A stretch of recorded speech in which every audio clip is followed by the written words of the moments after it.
Being multiple, I'm trying to find a word. It's hard. There's days where you wonder how things even got done. Days you just lose yourself. Tony suffers from multiple personality disorder. He has at least 53. Among them, Tony the original, the imposter, the controller. Dee Dee, who remembers everything. Richard, a cousin who died of a brain tumor a decade ago. When Richard talks to me, it's a different sound. Tony the imposter, it's basically the same as myself. Dee Dee, like I say, he's real different. It's unbelievable. But they're all different. They've all got their own voices. It's not where, we're all the same. Tony is a fairly fragmented multiple who, instead of having that sort of nicely free-flowing consciousness, which is a series of kind of normal, natural transitions from one state into another, is a person who really believes that he's sharing his body with a whole lot of people. And the problem with that is that he has no control when the other person is going to come out and take consciousness away from him.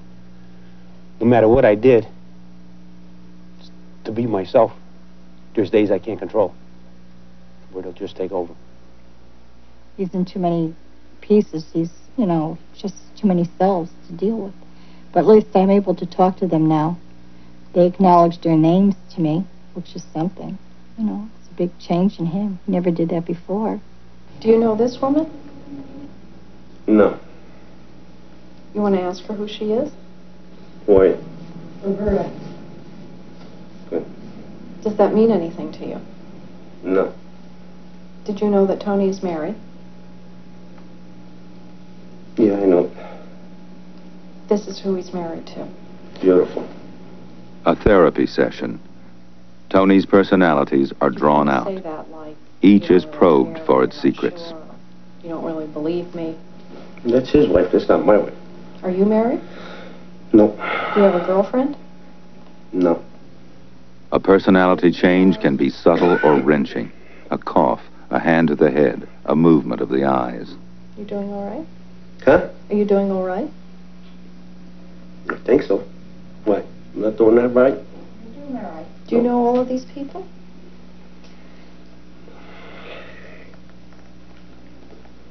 Why don't you let that little boy come out? That's all right. Let him come out. That's okay. Hello? Anthony? Anthony? Don't be frightened. It's okay. Do you know this lady? Yeah. This is Roberta. Don't be scared. No. It's okay. I'm here. Are you about 5 years old?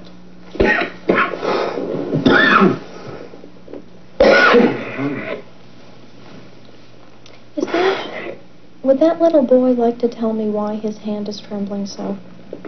What do you want? Richard. What? How are you doing? Those lights really are getting to you. Richard, do you know that little boy that was just out? That little boy whose hand shakes like that? No. You sure? What did I just say? Do you know the story about the little boy? No. Why does your head hurt so badly? Lots of in and out, huh? Are you the original? Yeah. You sure? Sure. Is there anybody inside you who knows everything about everyone? So-called memory trace? Probably Dee Dee could remember everything. There are at least 3 Dee Dees. 7 years old, 14, 37. Tony's illness began in childhood, when most cases of multiple personality begin. Most are triggered by the need to flee psychologically from real physical or sexual abuse. Nobody yet knows what triggered Tony's. No, there's only one Dee Dee. Who are you? You're learning too fast. Am I? I think the multiple, in a way, it's a kind of paradox, because simultaneously he has an exaggerated ability to focus. That is, he focuses out existence altogether and substitutes an alternate existence. but also is unable to focus volitionally on anything he wants to focus on at the moment. If the different selves don't in turn tell me, say, hey, we did this or we did that, I'm lost. I have no recollection of what happened. It's like we went to a wedding. And I swore to God, I wasn't at that wedding. I had no memory of it. The imposter took over, blanked me out the whole night. And there I am, you know, a couple days later going around asking people, did you see me there? Was I there?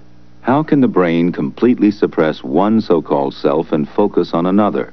Research into multiple personality disorder is so new. When it really hit me was when I was down in Bethesda, Maryland. I said, well, I was hoping that I proved them wrong. Because I think mainly the reason why I went down there was, well, let me go and prove these people wrong. These people ain't right. What we know is that the brain is all the time generating electrical signals, electrical activity. If you put an electrode on the skull or on the head, you can measure spontaneous electrical activity from the brain. Now, if you stimulate that person with a flash of light or a sound or an electric shock, for example, you get an evoked electrical spike. And that's what we call an evoked potential, to distinguish it from the spontaneous electrical activity that's going on all the time, which is known as the EEG or electroencephalogram. Putnam and his colleagues were searching for differences in brain activity among the personalities of multiples. They matched a group of multiples with a group of normal individuals who were asked to mimic or fake new personalities. Then they tested the evoked potentials of both groups, the multiples for 3 of their personalities, the controls for 3 personalities they had invented. Among others, they tested Tony. In Tony's case, we had 3 of his alternate personalities tested, and we tested each of these personalities for a number of days. And what you can see is that Tony, Dee Dee, and Richard show differences in the mapping of those evoked potentials across the brain. Frank finally came into the room, and I looked at the papers, and he says, this is your brain. And I says, yeah. He said, well, this is Dee Dee's brain. This is Tony's brain. And this is Richard's brain. There is a Dee Dee that lives inside you. There is a Richard. There is Tony, the original. I got so upset. And I felt like I was just, everything just came out of me. I had to get out of the room. Intriguing biological differences, as seen in these evoked potentials among alter personality states, continue to be reported by investigators. In addition, Putnam and colleagues have found stable differences on repeated testings of visual acuity, ocular function, heart rate, galvanic skin response, respiratory rate, and regional cerebral blood flow. This suggests that there may, in fact, be some real bodily changes that occur when the alternate personalities are out.